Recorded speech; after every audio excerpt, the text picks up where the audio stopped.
right, guys, today is Tuesday.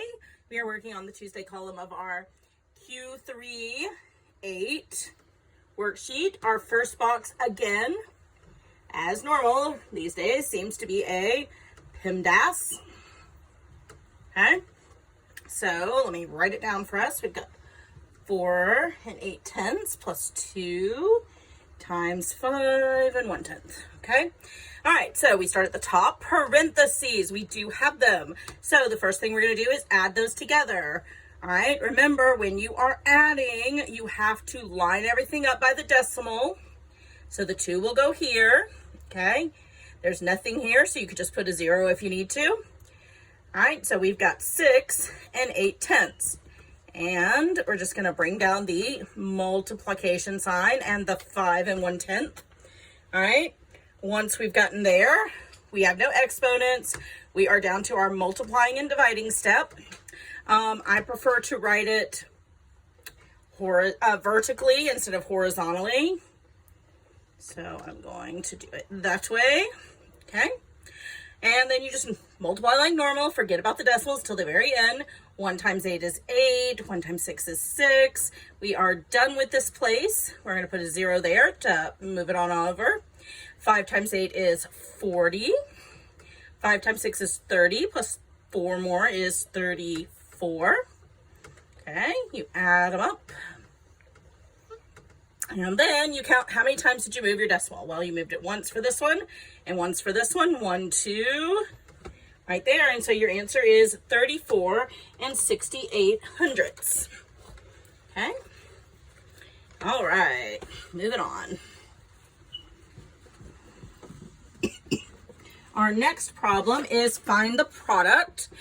We are starting off with a, sorry, can't write and talk at the same time. We are starting off with a multiplication problem that deals with fractions, okay? Remember, when you're doing fractions, you just multiply straight across. So 4 times 9 is indeed 36. 7 times 10 is 70. They are both even, so I can divide them by 2. 36 divided in half is 18. 70 divided in half is 35. They do not have another common denominator, so that is indeed our final product. Okay? All right. Next we have another multiplication one with decimals. I'm actually going to write the second number on top because it has more digits. Okay, we're going to multiply that by 4 8/10. Okay, again, ignore the decimals till the very end. 8 times 8 is 64. 8 times 8. 8 times 8 again is 64. 64 plus 6 more is 70. 70. 8 times 9 is 72 plus 7 more is 79. We are done with that place. We are done with those that we carried. We put a 0 down and move on to the 4. 4 times 8 is 32. Carry the 3. 4 times 8 again is 32. Plus 3 more is 35. Carry that 3 again. 4 times 9 is 36. Plus 3 more is 39. Okay. Add those up. We got 4. We got 2. 9 and 5 gives me 14. 1 and 7 and 9 gives me 17. Okay, and then we count how many times we moved in the original problem. There is 2 for the first number, 1 more for the next one. That's 3 altogether. So 1, 2, 3. And your answer will be 47 and 424 10,000ths. Okay, 424 thousandths. Ooh, Miss Davis made a boo-boo. All right, hope that everybody got the right answer that time. Okay. All right. Next, we are moving on to our next box, which is find the quotient. Okay. Find the quotient. So we're starting with 6 9ths. We are dividing it by 3 8ths. Okay. Remember, to solve a fraction division problem, you have to drop, change, flip. So we're going to drop the first number, change it to the opposite operation. And because it's now the opposite operation, we have to flip the second number. Okay. All right. You can either do the shortcut that I taught you and find something at the top and the bottom that can both be divided by the same thing. In this case, I see that there's a 6 on the top and a 3 on the bottom. They could both be divided by 3. So now we're left with 1. We're left with 2. Much easier problem to solve. 2 times 8 gives me 16. 9 times 1 gives me 9. How many times will 9 go into 16?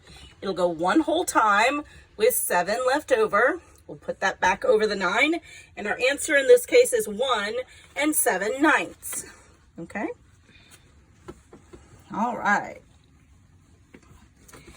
Okay, next we have a division problem dealing with decimals. Okay? So we have 2 hundredths on the outside. We have 86 hundredths on the inside. We can have a decimal on the inside, but not the outside. So we're moving it 2 times here. You have to move it 2 times here.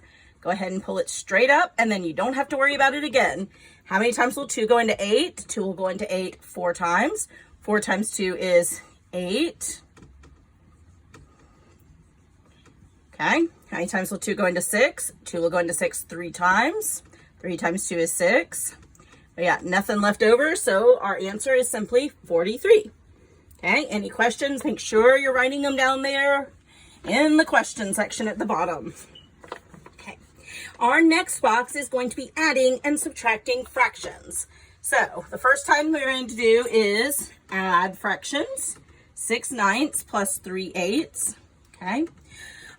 What number do 8 and 9 have in common? As we decided yesterday, 72 is the common denominator. The common denominator for both of those. Okay. How did you get from 9 to 72? Well, you multiplied by 8, so do that on the top. 6 times 8 gives me 48. Okay. How did you get from 8 to 72? Well, you multiplied by 9, so 3 times 9 is 27. Okay, now all you have to do is add them up. Okay, 48 plus 27, 8 plus 7 gives me 15. 4 plus 1 is 5, plus 2 more is 7. You got 75 70-seconds. Okay. And then reduce the improper fraction. Then we reduce it, the improper fraction. So how many times will 72 go into 75? It will go 1 whole time with 3 left over. Okay. We cannot leave it like this. So what can you divide by both 3 and 72? Well, 3. So we are going to change that. Okay. Move your whole number. How many times will 3 go into 3? It'll go 1 time. How many times will 3 go into 72? You'll probably have to come out to the side and work it out. I'm going to tell you it is indeed 24. It'll go 24 times. And that is your answer, 1 1/24. Okay. All right. Now you're going to do the exact same problem, but instead of adding, this time we are subtracting. So we would go through the same steps. Okay. Same thing we did. Change them to common fractions. Okay. But this time we're going to subtract. So 8 minus 7 leaves me with 1. 4 minus 2 leaves me with 2. 21 over 72. Is there a number that will go into both 21 and into 72? Well, a moment ago we decided 3 would go into both. So, how many times will 3 go into 21? It'll go 7 times. How many times will 3 go into 72? It will go 24 times. There is no way to reduce that, so that is your answer is 7/24. Okay? All right, moving on. Okay, next we have an input-output table, okay, an XY table, okay? And how that works, as you recall, is whatever you put in the X box, you do something to it, and you end up with the answer in the Y box, okay? So, today's is 2 gets to be 5, 4 turns into a 9, 5 turns into an 11, 8, we don't know what that turns into. and then something turns into a 21, okay? As you can see, the numbers are getting bigger, so we have to start with either adding or multiplying. So let's just try adding first. 2 plus what will give me to 5? 2 plus 3. So let's try it on the next row. 4 plus 3 is not 9, it is 7. So it cannot be a simple adding, okay? Is there anything you can multiply by 2 to get to 5? Not easily. So let's try a combination of multiplying and adding to see if that works, okay? So what can we multiply by 2 and get close to, but not over 5? Well, I know that 2 times 2 is 4, so I'm going to try that first, okay? And then I'm going to add to get to that 5. So 2 times 2 is 4, and then one more is 5. So let's test this out on the next one, okay? 4 times 2 is 8, plus 1 is 9. So far it's working. 5 times 2 is 10, plus one more is 11. All right, so it looks like we have found our rule. So we are going to do multiply by 2, add 1. Okay, so let's do that. 8 times 2 is 16, plus one more is 17. Okay, and as you know, to get from the answer back again, you're going to have to do the opposite, and you have to do it in the opposite order. So because we multiplied first and then added, this time we are going to subtract first and then divide. So 21 minus 1 would give me 20. Divided by 2 would give me 10. And so your answers are 17 and 10. Okay, if you are not sure how we did that and you need a refresher, question me in the bottom and I will try to refresh you on that one. Okay, all right. Next we have label the shapes, angles, and parallel lines. So they're not the same length. They're not the same length. Sorry, guys. All right.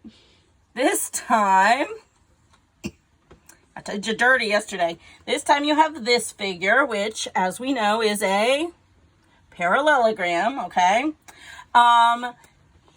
If you were to measure, you would find that this side and this side are parallel. I'm sorry, I don't know why I said measure. And you could find that this side and this side are parallel, okay? All right. What kind of angles do they have? Well, this one is very large, so that would be an obtuse angle, or an angle that is more than 90 degrees. This one is kind of small, so that would be a cute little angle. So we're just going to name it acute. Okay? Because these lines are parallel, we know that whatever is in this side has to be over here too. So this one is also an obtuse angle. Okay? And then this one right here is a cute little angle again. Okay? All right. Next we have kind of a weird shape. Okay? So it goes kind of like this, okay? All right, so if you were... a failed square. Yeah, it is kind of like a failed square. If you were to stick a piece of paper right here in this corner, you would find out that this was indeed a right angle, okay? It's a right angle, okay? This one is a little bit less than 90 degrees, so that's going to be an acute angle, okay? This one... okay, is a little bit bigger than a right angle, so that one's going to actually be an obtuse angle, okay? And then this one right here, if you stick a little piece of paper in the corner, you'll find that that is also a right angle. Are any of those lines parallel, okay? Mom? So, now that you know that this angle and this angle are both right angles, you can assume that these two lines are parallel to each other. All right, if there are any questions, just message me below and I will make you another little video to help you out with that. All right, love you guys. Bye.